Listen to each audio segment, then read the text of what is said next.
Hey everybody, welcome back to the Overwatch project. This is podcast episode number 1 on Spreaker. It'll be mirrored on my YouTube and BitChute channels. It's January 12, 2019, and tonight's episode is about the mind virus that corrupts human thinking, but it only happens in certain places, and that keeps us in constant chaos, war, tyranny, oppression, suffering. You see, people can think straight when it comes to a lot of things, and we can do a lot of amazing things. Human beings only invented, and since we have recorded history only going back 6,000 or 7,000 years, but in the modern day world, we have only known about airplanes for a very short time in all of human history that we've recorded. And since the Wright brothers, look at what we've managed to do with just the airplane. Look at how cars are today versus how they were when the Model T rolled out. We are able to make things, and then we're able to make them better. Except when it comes to societies. People make all sorts of excuses, and they try to justify this myth of authority, the myth of the state. In reality, the nature of human is to be masters of each of ourselves and to be voluntary or cooperative with others because we volunteer to do so without coercion. We naturally would be better off that way because that would be in tune with natural law. Now, if you don't know exactly what I'm talking about voluntarism or anarcho-capitalism or any of that sort of stuff or natural law, if I hopefully do this correctly, the show notes should be below this podcast on Spreaker and also on YouTube and BitChute or wherever else you find it, hopefully. And those show notes include a series of videos from Mark Passio that does an excellent job explaining natural law versus the arbitrary laws of the state. I mean, just think about this for a moment. There's natural law, which is universal, and it has consequences, and it can be easily known, and it should be intuitively known, but it is not. Humans don't intuitively know natural law. It has to be taught to us, so we have to figure it out on our own. And we have to do so by fighting a bunch of cognitive biases that humans pick up from bad programming, from bad education, from brainwashing and propaganda of the state, and all the nonsense that we get taught since we're born. But all other life on the planet, possibly with the exception of the creatures that we've messed with and domesticated and stuff, they're born and they instinctively know not only how to behave, how to socialize with one another, and how to do all kinds of things. Yet, for humans, we're supposed to be so much more, and our thinking has an added awareness. We have an awareness of our awareness. We have this cognitive difference from all other life on the planet. And yet, we don't know the basic natural law that could keep us in harmony with each other for the most part. And sure, there'll always be people choosing to do bad things, but when everybody has the same right of self-defense, when everybody has the same authority to be masters of themselves, these things work themselves out, just like they do in nature. But we're disconnected from nature. There's something really wrong about the way humans behave. And that's what this podcast is all about. I read a book, a very, very long book. I introduced it on my YouTube channel a while ago.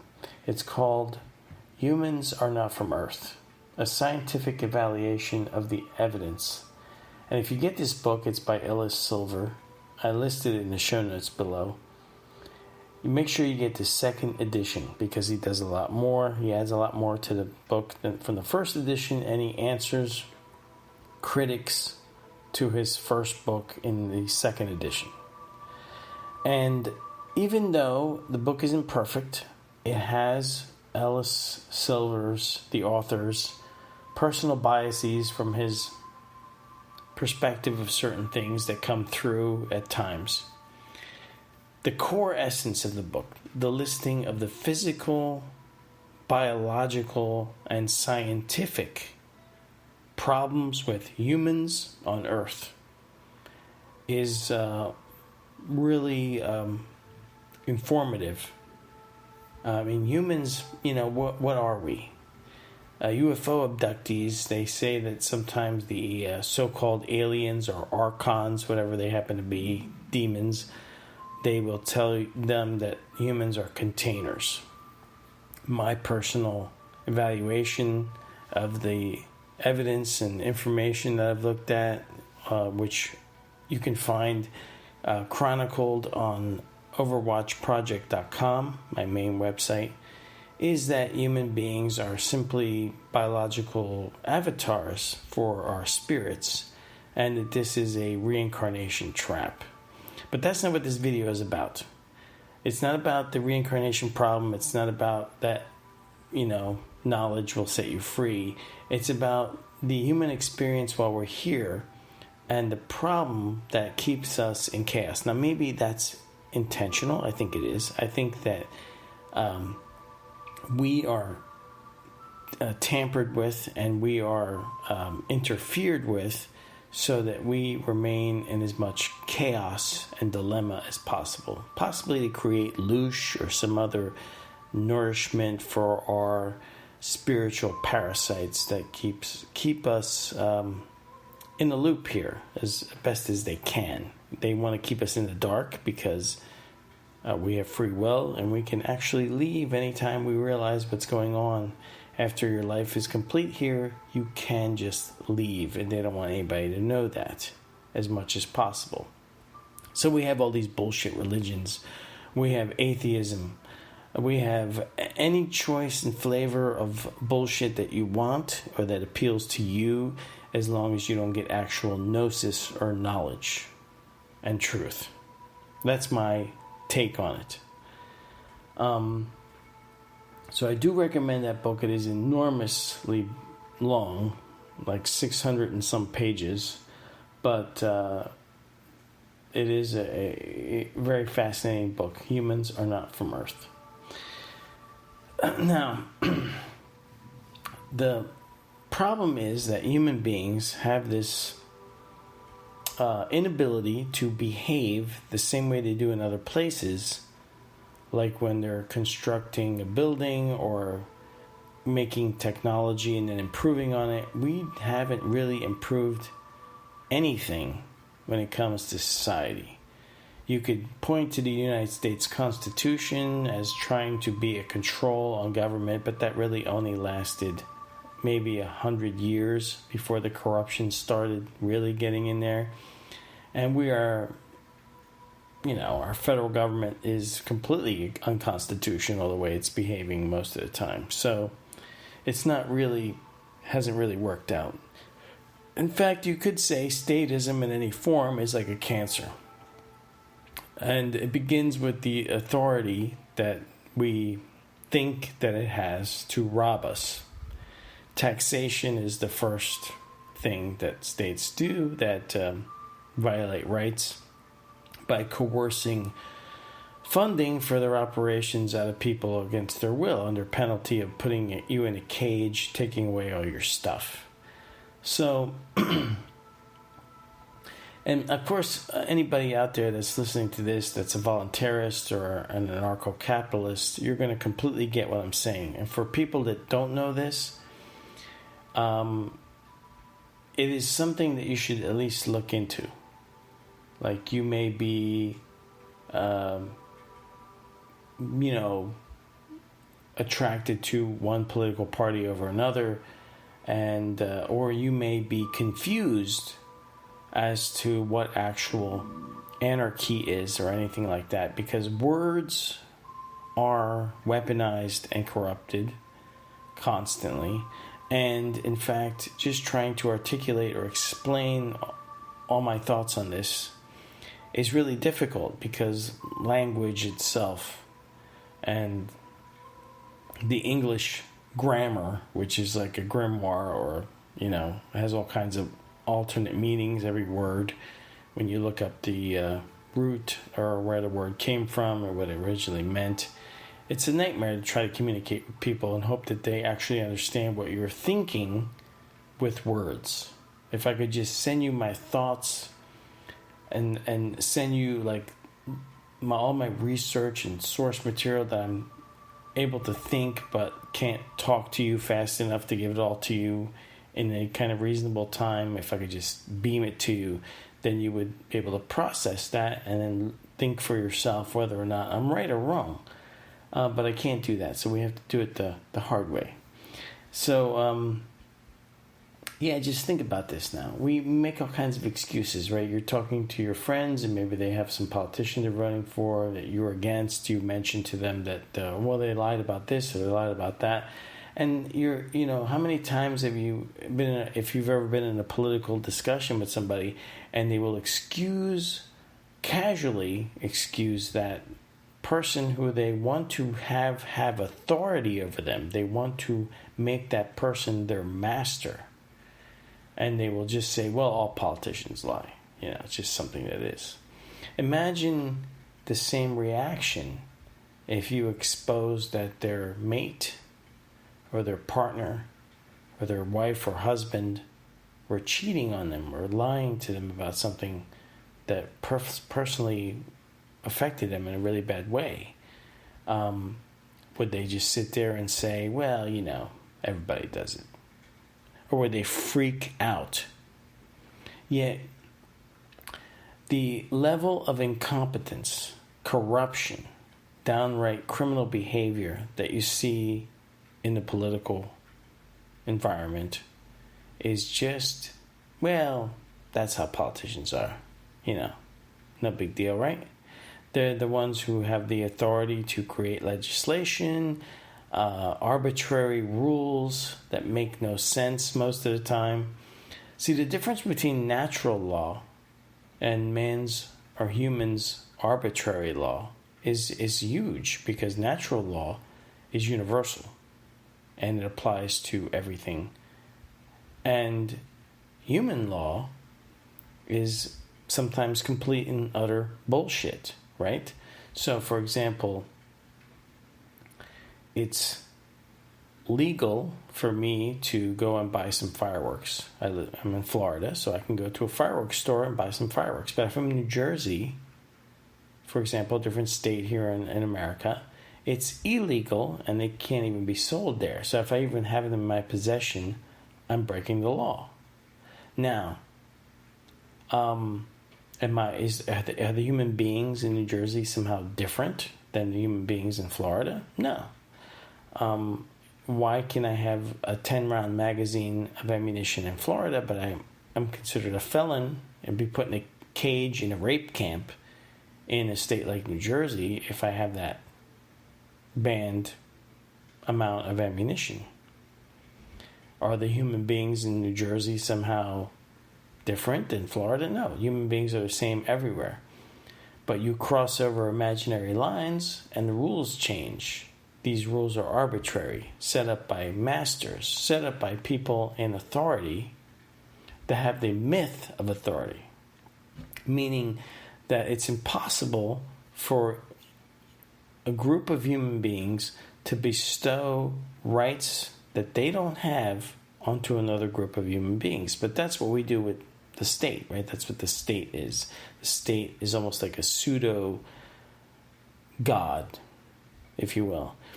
And then you have to wonder, okay, so human beings have biological problems that can't really be explained by any kind of natural development. We seem to be poorly designed for Earth.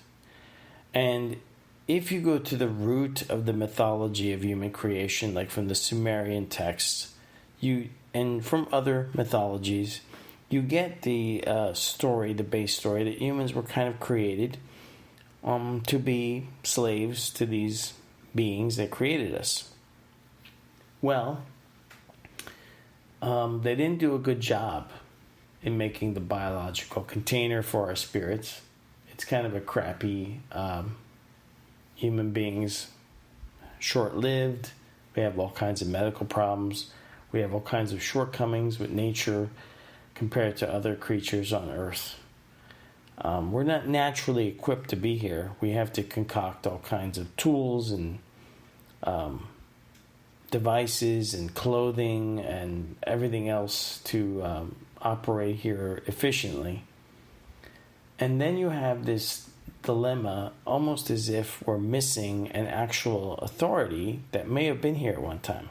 I mean, think about it. Humans may have been here for 350,000 years, and then suddenly we don't really have any history before 6,000 or 7,000 years ago. What the hell were we doing before that? Were there so-called gods or aliens or whatever among us before that at some point? What happened 12 or 13,000 years ago when there was a massive upheaval and a time of destruction? If you look at, I won't list this in the show notes, but I'm sure a lot of you out there are familiar with Graham Hancock and a lot of the work he's done, others like him. We have missing history. We have a bunch of missing history, and there's a real dilemma with how we got here, why we're here, and why we behave the way we behave. Look, if you do something over and over again often enough, and you get the same result each time you do something a certain way, and you get the same result if you do it a different way. So that becomes what is a predictable outcome. If you do things a certain way, you get this result. Normally, people are able to learn from that and pick the best way to do something. But not with society. Human beings repeat the same disastrous things over and over again. We know that communism doesn't work. And yet you have dupes out there, useful idiots, that think this time it can work, or that last time it wasn't real communism. We know socialism, what it does. We know what statism in any form eventually leads to. More and more corruption, no matter what they call it. You can call it a republic, you can call it a democracy. Statism attracts psychopaths. People hungry for power, that want power over others. I don't know what possesses these people to be like that, but they are like that.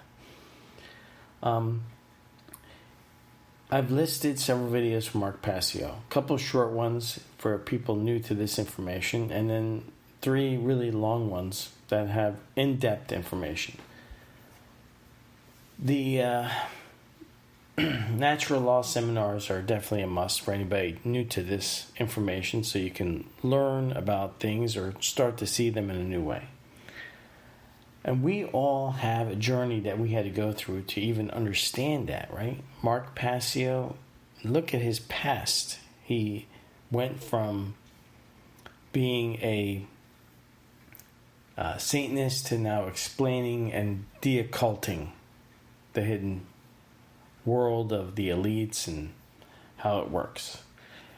It's really something, right? So his theory is that human elites using dark occult techniques. And occult, and what I mean before when I said words are corrupted, words are used as weapons. Most people don't even understand what the actual word occult means. It simply means hidden knowledge. And it doesn't have to be bad knowledge or evil knowledge that's being hidden, right? Most humans don't have a clue about natural law. Natural law is good. if you live under natural law, everything works pretty smoothly and most of the time peacefully. Yet most people don't know it. It is occulted. Dark occult techniques of propaganda, brainwashing, corrupting other people so that you can manipulate and control them is a dark occult technique. I think Mark believes that humans, using elites in high places, use these dark occult techniques to create a bunch of slaves out of humanity, which they've done successfully for thousands of years. Now, above them, there's spiritual forces. The Gnostics believed and called them archons. They believed the God of this world is something they called a demiurge. I think they were onto something. These spiritual archons are both angels and demons. They are conveniently whatever they want to be. They have created a dialectic, a spiritual dialectic, a duality. So it doesn't matter to them which side you choose, as long as you choose one of the official sides. Throughout history, Gnostics have been put to death. Their philosophies have been squashed. Their books have been burned. They're the only ones that really nobody wants to talk about. Nobody wants anybody else to talk about. They're the ones who are constantly being demonized. And then you have voluntarists, real anarchists. And what does anarchy mean? What does real anarchy mean? Some people have had to modify the term anarcho-capitalism. That's redundant. You cannot have anarcho-communism or anarcho-socialism. Some of these words are some of the way I'm explaining these things. If you believe certain things, or if you have been by a premise, or you're biasing information in a certain way, you may find what I'm saying offensive or disturbing, or you can't listen to it because you can't process what I'm talking about. And maybe you'll come back to this a year from now or 2 years from now and see it all different. Who knows? But anarchy comes from basically the word archon again, right? An, in the Greek, when you put an in front of a word, it means without or without any. So an archon, means without rulers, without masters. And, you don't want no masters, no slaves. Not no gods, no masters, because there are higher spiritual beings out there. Not pushing any religion, because most of them are bullshit. And definitely atheism is a bullshit philosophy also. But if you look at the totality of information out there, the total amount of information, and you try to make it all make sense without selectively ignoring stuff because you don't like it, and you try to piece it all together, it does look like human beings are under the manipulation of dark forces that keep us ignorant of natural law. And voluntarists like Larken, Rose, and others, I think they know this to a point, but the root of the problem is what is actually causing the interference. What is causing humans to not be able to think correctly or normally when it comes to certain things? What causes that? It's really bizarre, because we constantly will repeat the same mistakes over and over again. We constantly have people vote for things that will cause them to eventually even lose their ability to vote. The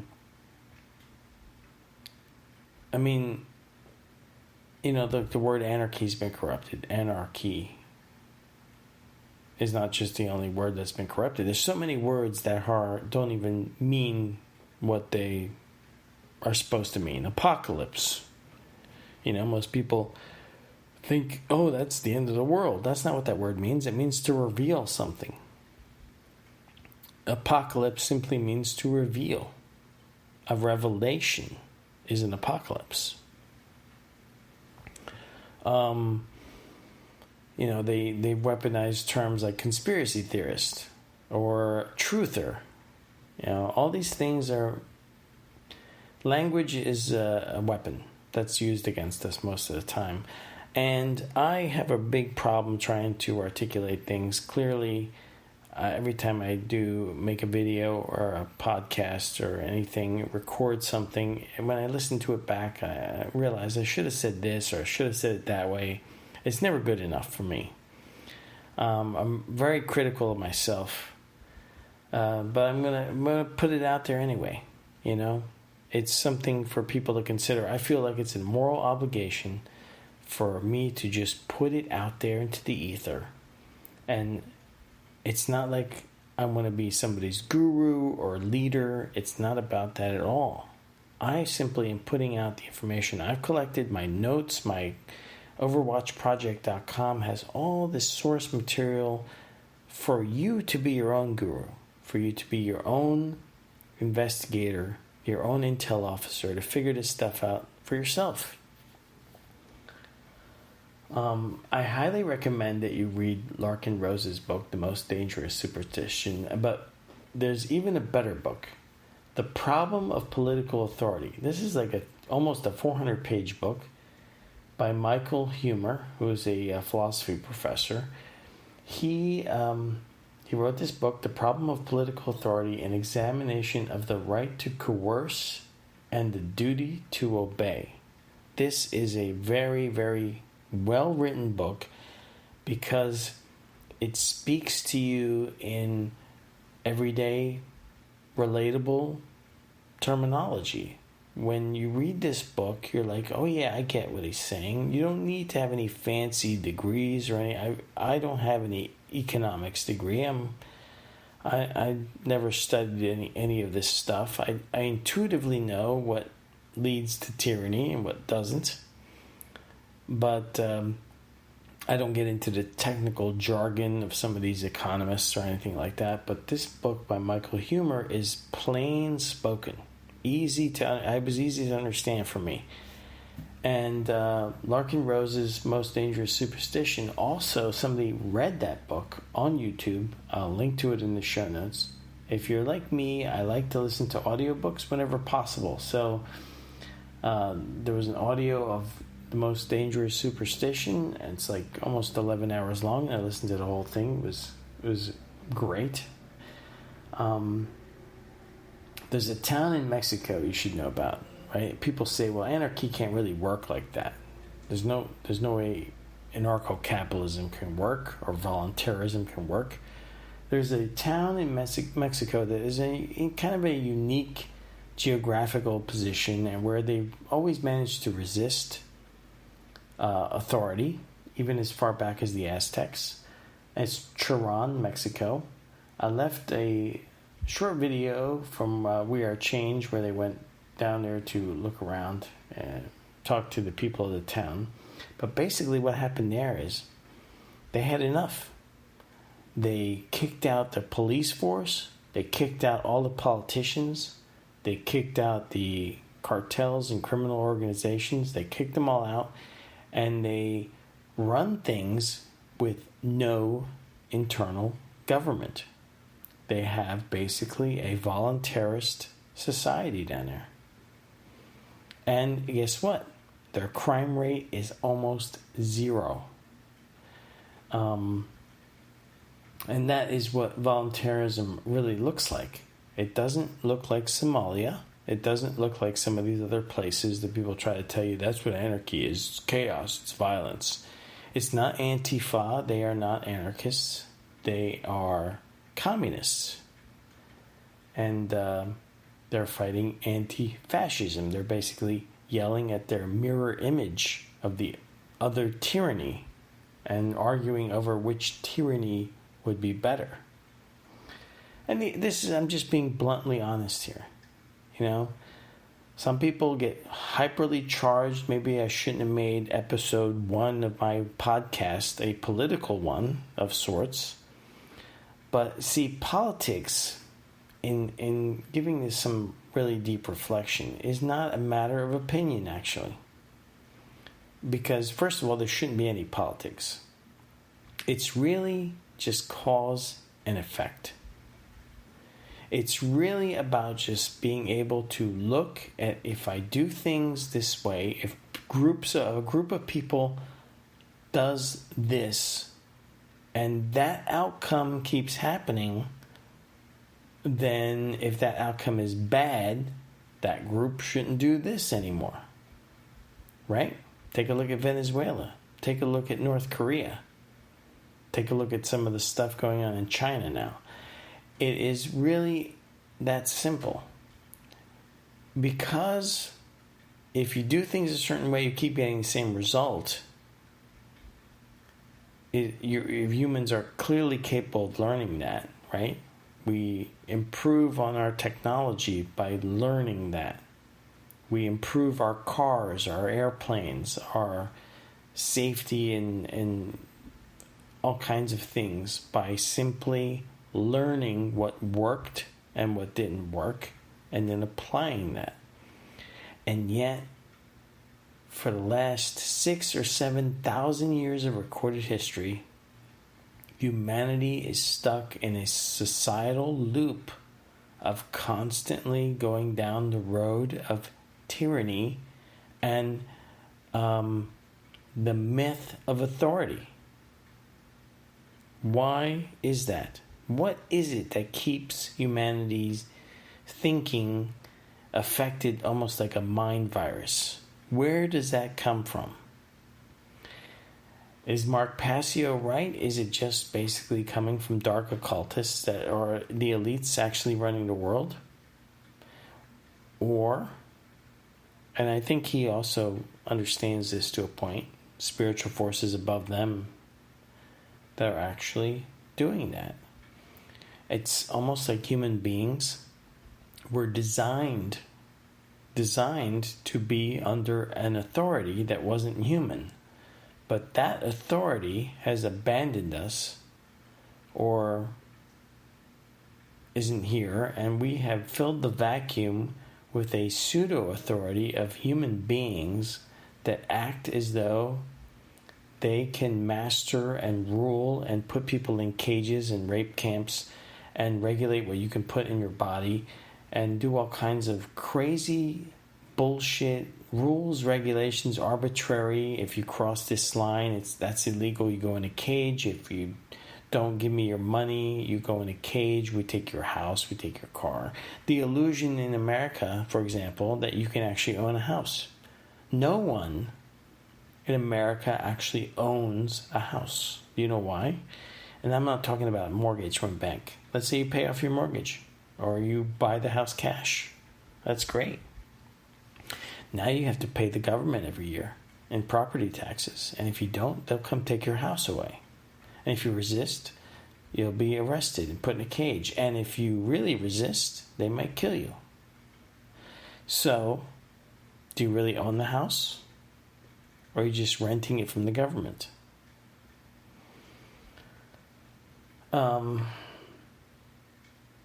Clearly, that's a big problem, right? What are your thoughts? Anyway, on to some other things before I wrap up this podcast. It's already 33 minutes into it, and let me just say this. There's a new page I put up on overwatchproject.com. If you check it out, navigation, it's called Artifacts. I just wanted to put up some quick pictures of some artifacts that I have personally, 2 things I've collected, and 1 research artifact, basically about my possible past life that I may have had a memory of. So, if you go to that page, I'll link to it in the description notes below, my overwatchproject.com, and then I'll actually have a link to the overwatchproject.com artifacts /artifacts.html page. There's a couple things in there of interest. So there's an arrowhead. I have it, since I've been, 9 or 10 years old, I think, was when I found it. This was really truly a extrasensory perception or psychic incident I had, where I found this arrowhead underground by knowing it was there before I could physically, with any of my five senses, see it. I had to dig it out of the earth. So it's impossible for me to know it was there from a materialistic perspective, and yet I not only knew it was there, I could see it in my mind, and I had a knowing about it, if that makes any sense. If any of you out there have had any psychic experiences, maybe you know what I'm talking about. Then there's that weird orb or ball, or whatever you want to call it, that you see in the picture there. It is, best I can tell, a pachinko ball from a Japanese game. I found, now keep in mind, when I found this, again, back in the 1970s, I may have been 9 or 10 years old. I lived in a neighborhood that was kind of an enclosed neighborhood, so it's not like through traffic didn't go through there. You had to go in, and there was a way out, and it was a circular block, so there was no really any traffic in where I lived, except for people that lived there. Well, no one in my neighborhood, none of the kids that I grew up with there knew what this was. I didn't know what it was. It is magnetic, but it has never rusted, so it has to have some kind of iron in it, I guess. It's Japanese writing. I don't know anybody that reads Japanese writing, but I'm pretty sure it's Japanese writing. That one symbol in the first picture may be tree and river. I don't know. Pachinko balls I found online, none of them seem to have symbolism like this. It is truly bizarre. I found it in my front yard one day when I was playing outside, and I saw it kind of shining through the grass in the middle of my yard, and I went over. I thought it was a dime. I picked it up, and it was this silver ball. I have no idea where it came from. And then below that, there's a research artifact. I had a dream. It wasn't really a dream, though. It was like a memory. And it was weird because it was me looking through my eyes, except it wasn't my body now, if that makes any sense. So it was like in the first person of me in the body. And basically, I kind of knew things, but I didn't know things. And I remembered my name while I was having this so-called flashback or dream. My name, Phineas Ripley, I remember. Well, it turns out I found the grave of a Revolutionary War soldier with the same name, and that was basically what my dream was about. I was in a home hiding from the redcoats, and the people in the house were helping me hide because they were going door to door searching for colonial revolutionists, rebels, and I was one of them. So the family there were sympathizers to the colonial revolution, and they were helping me avoid these soldiers. I remember in my dream, because I sort of was aware of me now and me then at the same time. This was truly bizarre. On the artifacts page, I put a link to the findagrave.com memorial to this soldier. I couldn't have possibly have known about this guy before this flashback. I mean, I definitely didn't know anything about it, him, or his existence, consciously anyway. And basically, I remember I had to go look things up because I looked down at my feet and I could see the shoes I was wearing, or the buttons on my jacket and how weird they were, and I had to go find clothing from back then to check it out to see if it actually matched. I remember when, in the house, I remember thinking, there's no electricity here. That's weird. Well, and then I remember thinking, yeah, it's because there's no electricity now. So I was like aware of now, but I was aware of then, and it was so weird. So I think that may have been a flashback to possibly my last lifetime. If so, my current life, I am thoroughly disgusted with what happened since the Revolutionary War. I think we really have lost our way. And the fault lies with the fact that, the founders of America thought they could contain statism. You know, like once I read a book by Mark Levin, Liberty versus Tyranny, which was interesting. But in that book, he talks a lot about statism. And it really never dawns on him. It never dawned on me when I was reading the book. Well, it doesn't matter what side you're on. State is a state. Whether it's a conservative Republican state or a liberal Democrat socialist state, it's a state run by statists. And it doesn't matter if one side might give you one freedom that you want, and the other side wants to take that freedom away, and the other side is for certain freedoms that the other side isn't. They don't really have the right to do that. As long as you're not harming other people, you should be allowed to do what you want. As long as you're not creating aggression, as long as you're not using coercion, aggression, harm, causing harm, you should be allowed to do whatever you want, right? So, anyway, I think I'm going to wrap this up now. It kind of went longer than I thought. But check out my website, overwatchproject.com. And if you're finding this on YouTube, I also have a BitChute channel. I'm not a big fan of the big tech anymore since they started censoring everyone. And this should mirror with all the show notes if I do this correctly. Hopefully I did. So until next time, that's it for now. I hope everybody has a good day or a good night whenever